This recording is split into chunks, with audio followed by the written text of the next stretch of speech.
Today we're going to talk about some racing stories that has happened, and they're pretty exciting. And it was a while ago, and there was a track in San Diego, California. Do you know San Diego, California? There's a crash over there. There's a crash. There's a crash over there. And this track was a speedway track. And hopefully you guys like Speedway. And I was only like 17 years old at the time.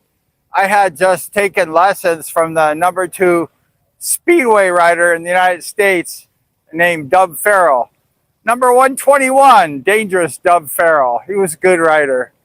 And he taught me how to ride. I had to pay for it, but it was a great experience. I went over to Maley's practice track in Corona, and I learned how to ride. And every Saturday and Sunday, I would go to Lake Elsinore, and I would practice Speedway. And I was getting a little better and better. And by the time I was like 17 years old, I was feeling pretty good. And I heard there was a track that started. It was like a low-level D1, up-and-coming D2 riders, some D3 too. There's a track called Otay Mesa, Chula Vista, California, in San Diego. And my friends said, just come down there and try out and see if you can make the program. So I had practiced a lot, and I went ahead and went down there, and it was on like afternoon before the season started. And I don't know, the riders maybe weren't that good, but I was one of the top riders at the track. So it was a practice session. So they said, sign up here for next Saturday night for the program. So I said, yeah, I can beat all these guys. Of course I want to race. Oh, you always want to win, right? And if you know you can beat these guys, you want to be on that program. So I signed my name, and the promoter watched me beat pretty much mostly everybody in like practice racing and stuff, scratch racing, handicap racing. And I felt really good about it. And so the next Saturday came, and I was very excited. You know, that track was like 2 hours from my house. It's very far.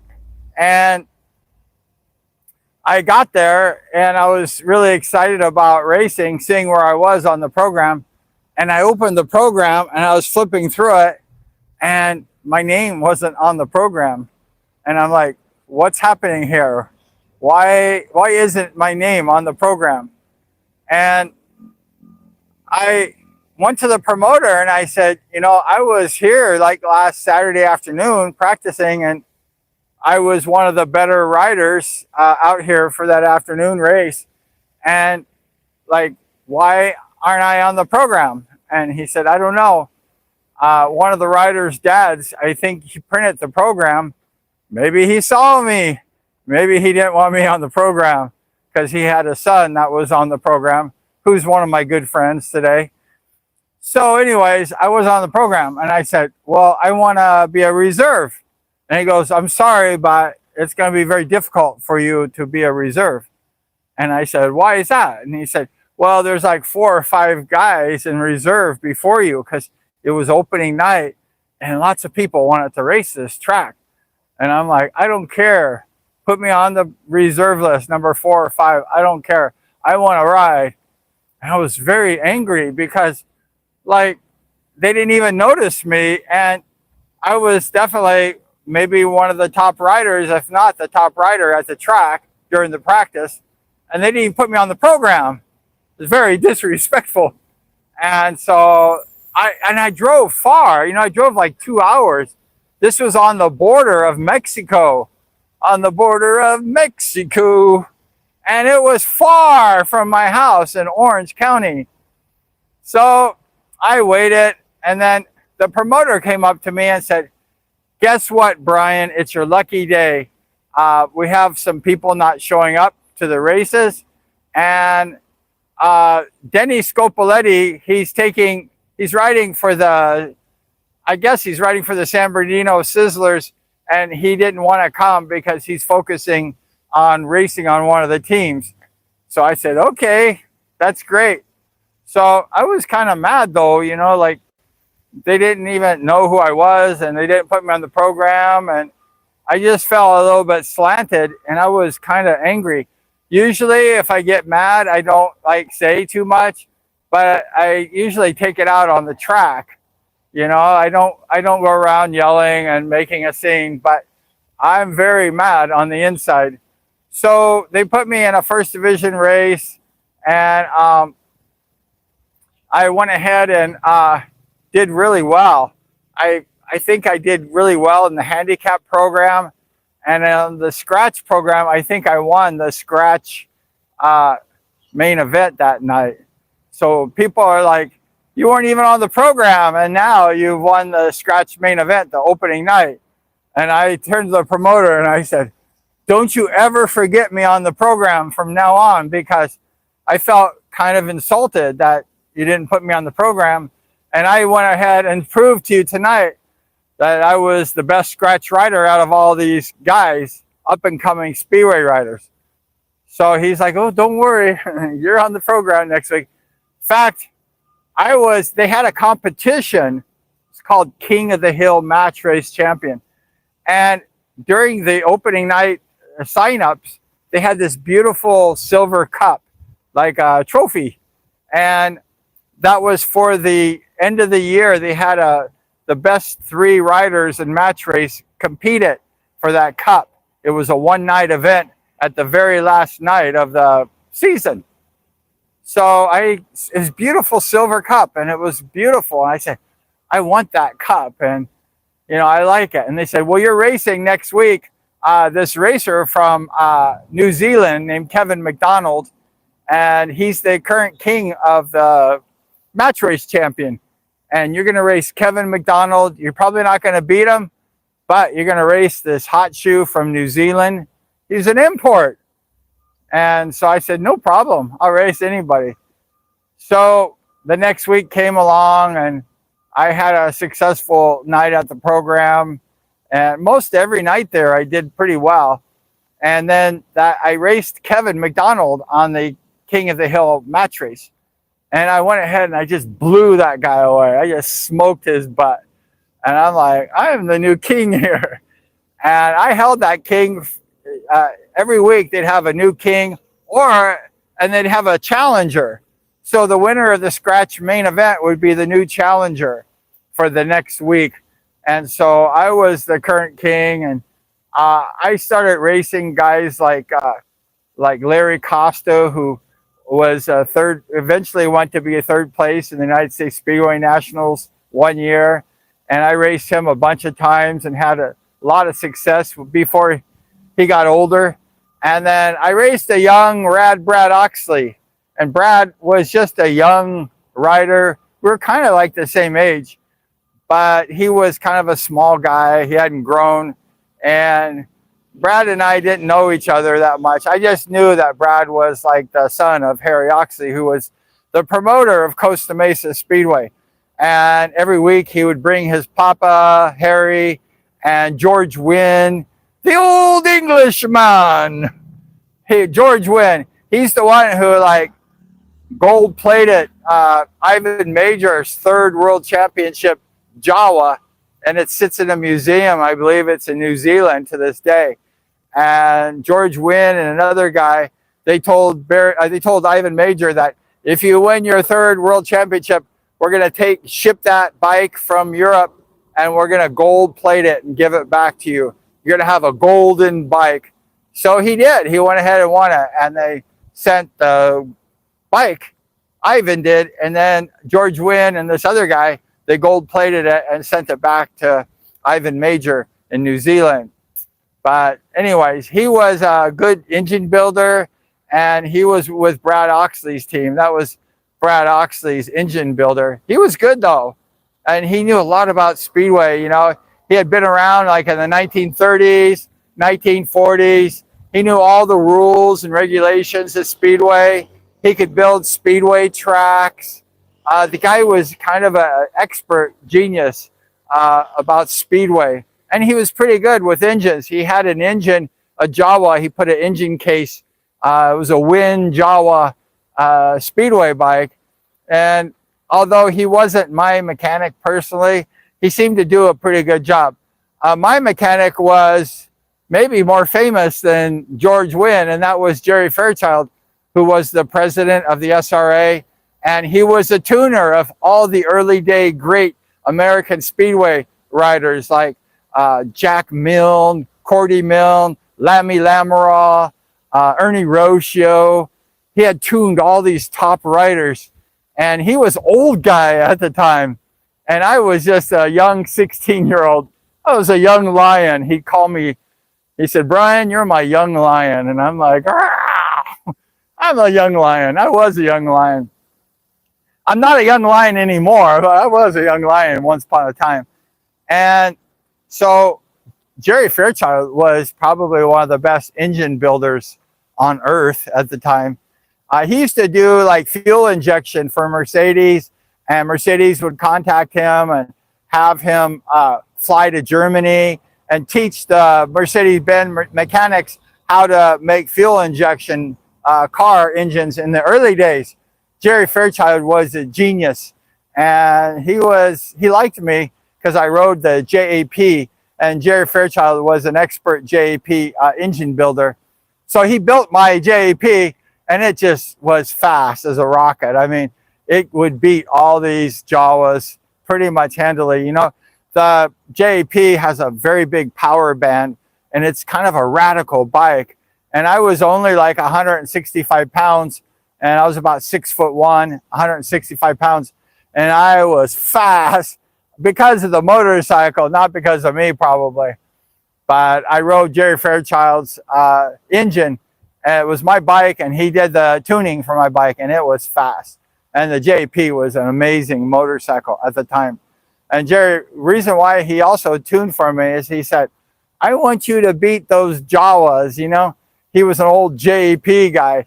So he wanted to see the last of the JAPs beating the Jawas. And eventually, not at that time, but eventually I became the last JAP rider to win Division I scratch and handicap main events in the United States. And there was no more D1 JAP riders. So maybe one of my claim to fame was I was the last JAP Division I rider to do well on a JAP. And after that, there was no more JAPs having success in American Speedway ever. And so that was kind of cool. It's because of Jerry, really. But anyways, getting back to the story, George was the tuner for Brad Oxley, and I would see him all the time. And, you know, I had some success riding the match race. I'd win like 2 King of the Hill match race, 2 lap, and during the intermission, I'd win like 2 of them. And then I would like lose one event, and then I would have to come back and win. I was on top of the points for a while. And then one day, Jerry Fairchild, this was during the time when they had the Bakersfield Bandits of the National Speedway League. And Dub Farrow, which was Jerry Fairchild's rider, he was the #2 rider at the time in the United States. He said, "Brian, you're doing pretty well, and I want you to come to Bakersfield and race Division I." It was the last year that they had the Speedway at the Bakersfield Fairgrounds. And he said, I want to see if you can compete with the Division I guys at Bakersfield. I know you're cleaning out, you know, with these Division I, II riders, mostly Division II riders, at the Chula Vista track. But I want to see you if you can race and compete at the high level with these good guys in Bakersfield. It was the last year they raced there. So I said, sure. I said, but you got to take me in your truck because Bakersfield's a long ways. I was only like 16 or 17. I was like a young kid. And Jerry had this big purple maroon truck with like a camper shell, and he would load a whole stack full of Dub Farrow Speedway bikes in there. So I told Jerry, just throw my bike in the back, and he had a bed on top. It was an enclosed trailer. And I drove I slept on the bed all the way to Bakersfield, and I just chilled while Jerry and Ida, his wife, they drove, but Jerry was the driver. And the first night I raced at the Bakersfield, it was during one of the team racing matches, and I got lucky, I guess, and I won the handicap main. They didn't put me in scratch because they're doing, I think, the team racing, and I'm not sure if they had scratch racing at the time because it was team racing, but they had a handicap program, and I got on it, and I won the main. And I just remember a couple things from that night. I remember Jim Gresham. He had passed away. I guess he had an accident changing a tire. The car fell on him, and he died. Rest in peace, Jim Gresham. And his brother is good friends with Scott Autry, and we're all kind of good friends now. Scott Autry and Gresham's brother. And but so I remember Jim Gresham, when he was racing on Bakersfield, he was laughing the whole time.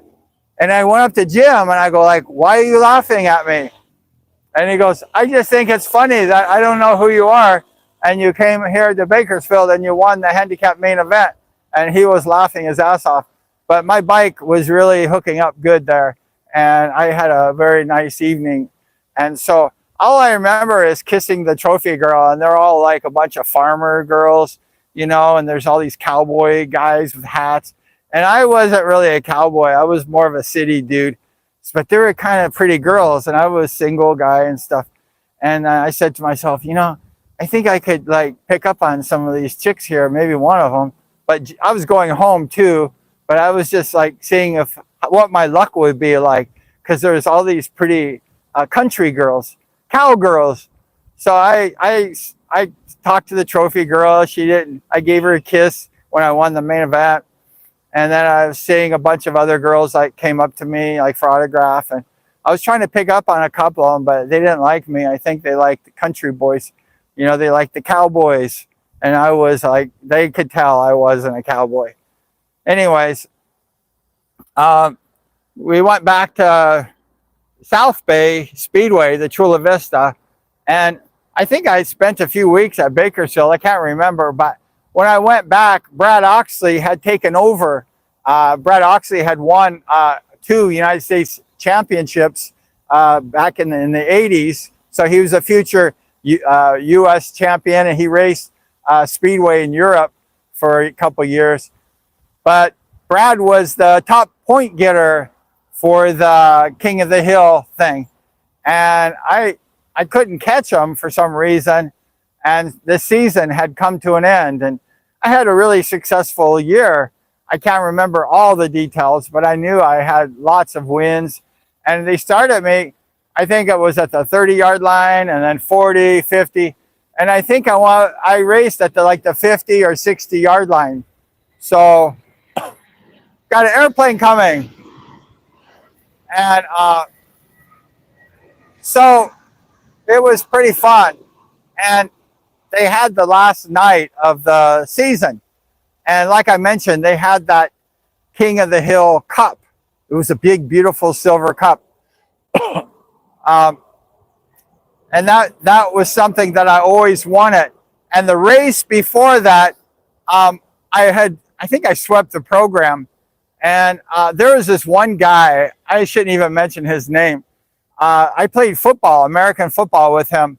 Many years before that, when I was only like 12 years old, and I was like 17 at this time.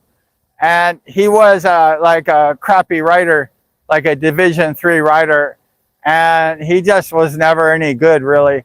And he come from a rich family, and you know, I saw him before I bought my bike, and I was like saying hi to him. So he was acting like, "Hey, I'm very hot," and then I became kind of good. And he got jealous of me, and I didn't really pay attention to him because I'm so busy racing and taking care of my bike and trying to win races that I kind of ignored this guy, or you know, just kind of didn't pay attention to him. And so I guess the guy started getting mad at me, you know, because I kind of became a track favorite. And You know, lots of people liked me, and I had big lines for autographs, and I was kind of like one of the most popular writers there. And this guy was not the popular writer there. Nobody even like knew this guy was alive. But I didn't say nothing to him because I didn't really pay attention to him because I was so busy with all my glory and fame. I didn't have time to like look at this guy. But I knew he was around, but I just, you know, was busy. So anyways, one day just before the final night, I had drove my white van there, and I was leaving the races. I had a good night of racing, and I'm leaving, and this guy had this like van also with his name on it, I think. And he was parked at the exit gate by the pits, just waiting. And so when I left, because I was one of the last people to leave because of signing autographs and stuff, this guy, he got mad, and I guess I don't know if the guy was taking drugs or something, but the guy he had this knife out the window, and he said like, "Get over here, I want to cut you up." And I'm like, "What?" Because I never talked to the guy, and I never said any bad words, or I never teased him, you know, for being so crappy or nothing. I was so busy with my own life, and I don't bother people, you know, I mind my own business. And so the guy, he stuck his head out the window, and I think he was on drugs or something. After the races, we were driving home, and he says, "I want to like kill you" or something. And I was scared because it was dark. I was like alone, I think, at the time. And I didn't really like know what to do. So I sped up my van and got away from this crazy guy. And I went home, and I told all my friends about this guy. I said, "This guy is like crazy." And he pulled a knife on me. He wanted to like cut me up, you know. And I didn't even do nothing to this guy. I told my friends, at the time, it was the Rocio brothers, Ernie and Johnny Rocio. Johnny has since passed away. And Johnny is a black belt in karate. And I said, "This guy is like bothering me, and I don't know what's wrong with this guy." And so he said, we'll stay with you, and then if there's any problems, we'll go ahead and protect you. I go, "I really don't want to fight. I just want to race motorcycles." So anyways, the next Friday night, they used to have Friday nights at Costa Mesa, and I went to Costa Mesa the following Friday night, and I was racing, and after the races, this guy, he came up to me and said like, "I'm going to beat the shit out of you." And I asked the guy like, "What's your problem, dude? Like, what, you know, why do you want to do that?" And then he said, "Because I don't like you." And then my friend, Ernie Rocio, he had an injury, and he hurt himself. He broke his collarbone practicing. We were practicing the week before at Lake Elsinore. And he had a sling over his shoulder with a broken collarbone. And Ernie's kind of like a strong kind of person. And Ernie told the guy, he said like, "Why don't you like fuck off and leave Brian alone?" And then this rider, this D3 rider, left me and came over to Ernie, and he told Ernie, "I'm going to beat you up." And his brother, Johnny, who's a black belt in karate, he told him to screw off and stuff. And so this rider went to Johnny, who's a small Italian guy, and he told Johnny he was going to beat him up. He's going from me to Ernie to Johnny. And when he told Johnny he was going to beat him up, Johnny just started punching him. And Johnny was a black belt in karate. He threw like 35 punches in 5 seconds and totally knocked the guy out. And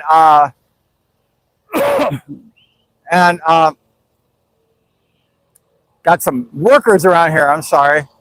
But anyways, he knocked this guy out. Knocked him out. He fell down and hit his head on the concrete. Thought the guy died. And this was in the pits after the races. at Costa Mesa on the concrete. I still have my little cold, my cough, if I talk too much. Anyways, I didn't know what to do because I was in shock when Johnny knocked the shit out of this guy. So I just left, and Ernie and I walked away, and Johnny, we just left. And the next week, this guy, he went ahead and I saw him at Costa Mesa the next week, and he saw me, and he was scared to death. He goes, "Peace, peace." And I thought the guy was going to want to fight me. I'm like, dude, I don't want to hurt you, you know. I was probably could fight the guy too, but I didn't really want to. I'm not really into fighting racers. So anyways, the guy never bothered me again. He's still around. He's on Facebook, and he's kind of I don't know. I guess he's a nice guy. I don't talk to him. He don't talk to me. We kind of don't have any communication. I'm not real happy with the way he treated me, so I'm kind of over it. So getting back to the racetrack, the next week we got an airplane over here. Hi, airplane. And we had the King of the Hill match race championship, and it was a final, and it was Brad Oxley number 1, me number 2, and Larry Costa number 3. And the number 2 and 3 riders had to race each other to see who was going to race Oxley for the championship. So I raced Larry Costa and did pretty good, and I had pretty good success against Larry pretty much mostly all the year. He had got me a few times, but I got him, I think, the majority of the time. So I wasn't too worried about him, really. And then it was Oxley who kind of came in when I had gone to Bakersfield, and he had scored a bunch of points and stuff. And, you know, Brad was a good rider. He's a future United States Speedway champion. He's a good guy. And Brad Oxley is just, you know, he could ride a Speedway bike for sure. A future 2-time U.S. Speedway champion probably is not a bad Speedway rider. So we had the final, and the announcer, he came up to me and he said, "Hey, Brian, I want you to come up in the stands right before the final race, before the big championship. And I want you to tell the crowd, talk to the crowd, you know." I never really did that before. So I went ahead and went up to the stands, and Brad was there in the pits with Harry Oxley, his dad, and George Wynn, his mechanic. And I was up there, and the announcer, he said, like, "Hey, Brian, you know, like, what's your chances of beating Oxley tonight? You think you're going to beat that guy? He's ranked number 1, and you're ranked number 2. Yeah, you think you can pull it off?" And then I had the microphone, and I told the whole crowd, and Oxley heard it, everybody heard it. And I said, "Well, to be honest with you, I don't really see it a big problem. I think I can like handle myself out there, and I think I can take Oxley out, and I could win that championship. So I'm not really overly worried about it. I know it's going to be a hard race. I know I have to give it my all, but I'm not really worried, and I know I'm going to win that race. Like, I feel it in my heart." And I could just see Harry Oxley's eyes getting big through his Coke bottle glasses, and George Wynn like going to Brad like, "You got to beat this guy. He's an arrogant son of a bitch." And I'm like, "No, I'm not arrogant. I just knew I was going to beat these guys up because I really wanted this cup. I don't care who it was. It wasn't just like I wanted to beat Brad. I don't care if it was the man on the moon. I wanted that freaking cup, because every week at signups, I would see that beautiful cup, and it would say match race champion, and it was a beautiful big silver cup, and I wanted it. I could see it at my house. It's at my house now. And so anyways, I went ahead and I can't remember exactly. It was the best out of 3, but I had beat Oxley for that cup, and I was very happy. And I was happy because I told everyone I was going to win, and I won that race. So that was pretty cool. And I had my pitmen with me, and we were just celebrating all the way home. And screaming and yelling, and we were so happy. We were in my van, and we were hungry because, you know, it was a very emotional night. So we were coming back from San Diego, and when you come back from San Diego, there was this Denny's restaurant open 24 hours a day over in like San Clemente, California. And so I said, let's just go to Denny's. I want a whole bunch of money for winning that championship.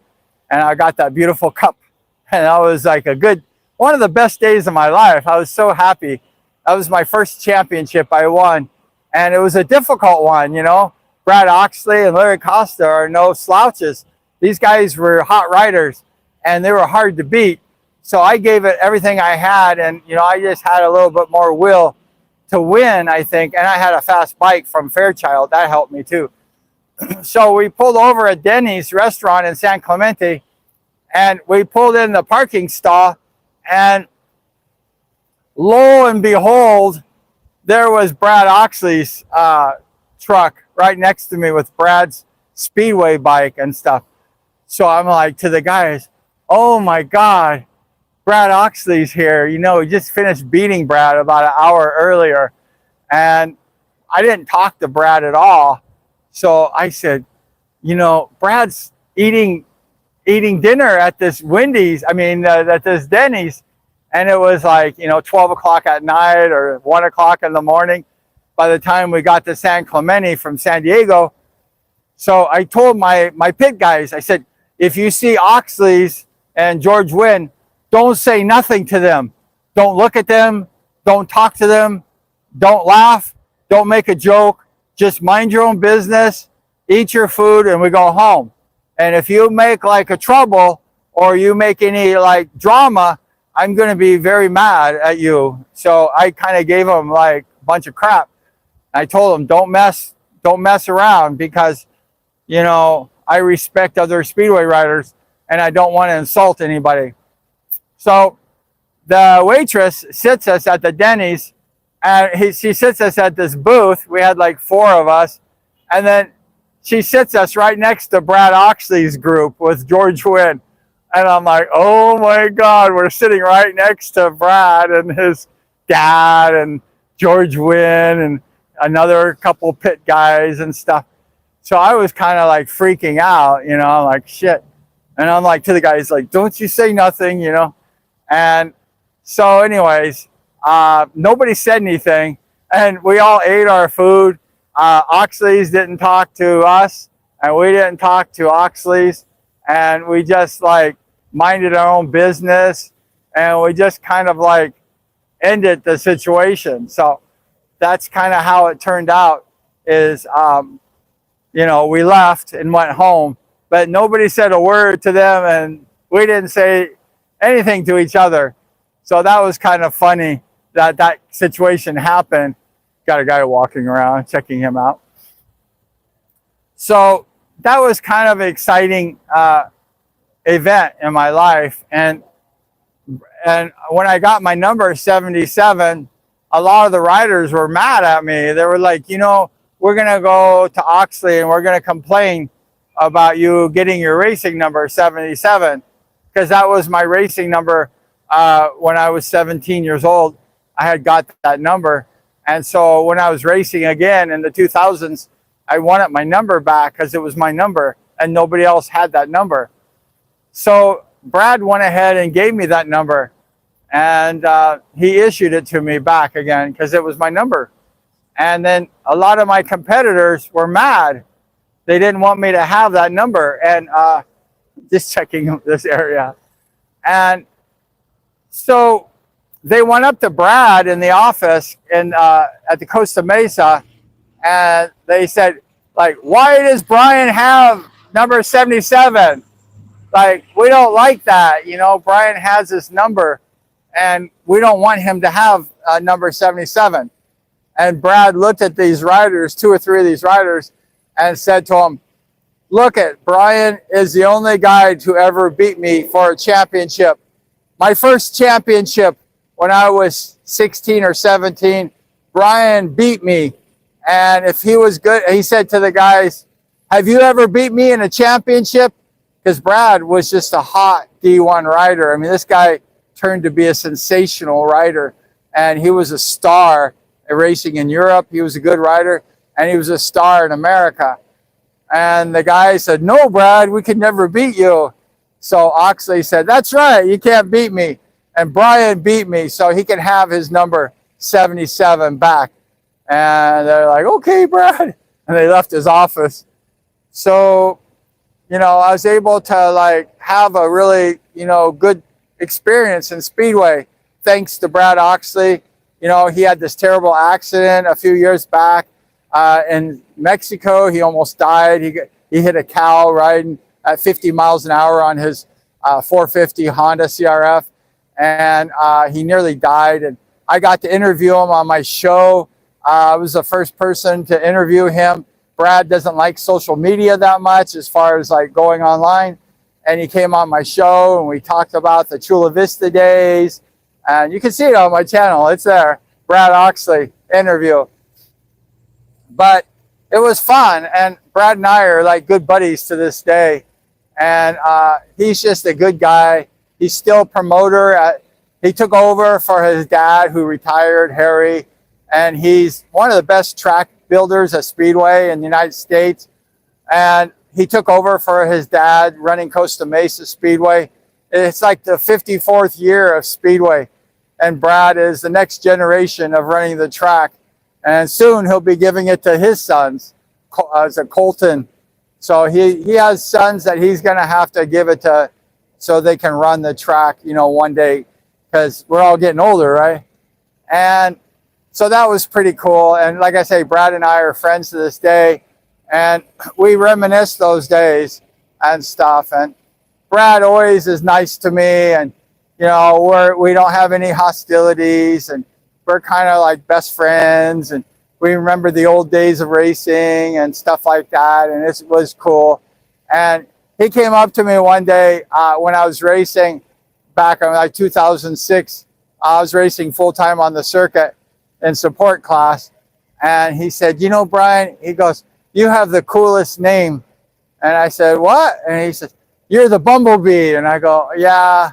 He goes, that is the coolest name. Like Madonna, Bumblebee, Sting.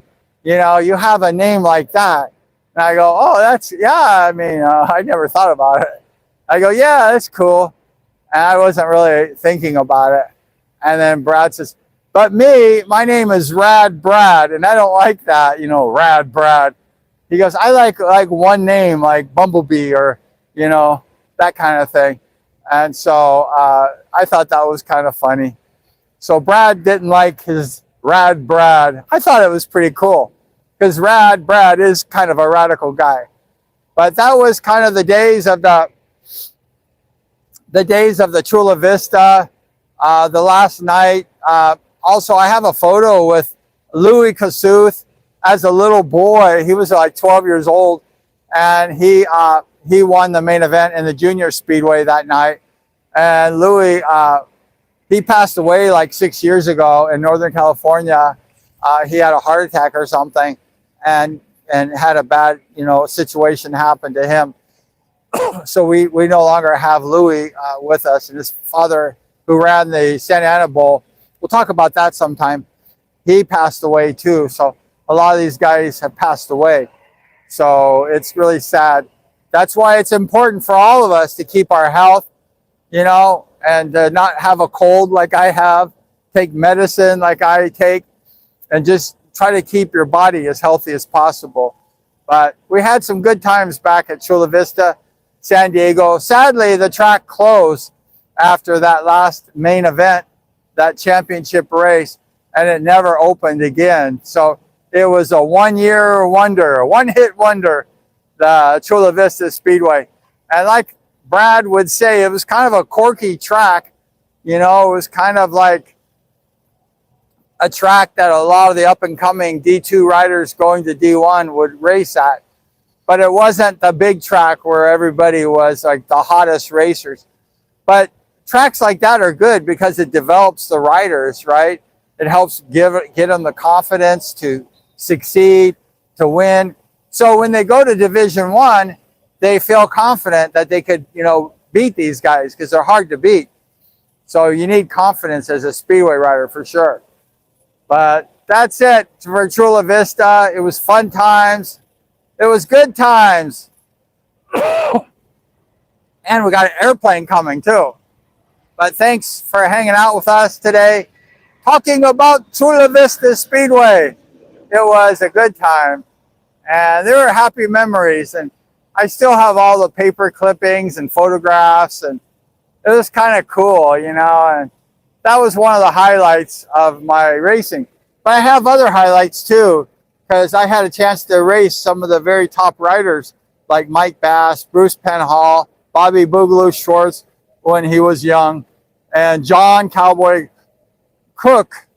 And so I've had a chance to race after the Chula Vista some of these really hot riders. And maybe we'll talk about those experiences on another show. If you want that, we could do that. But thanks for hanging out. Thank you for watching the show today. We're doing a live stream. Whoa, my camera just fell. I caught you.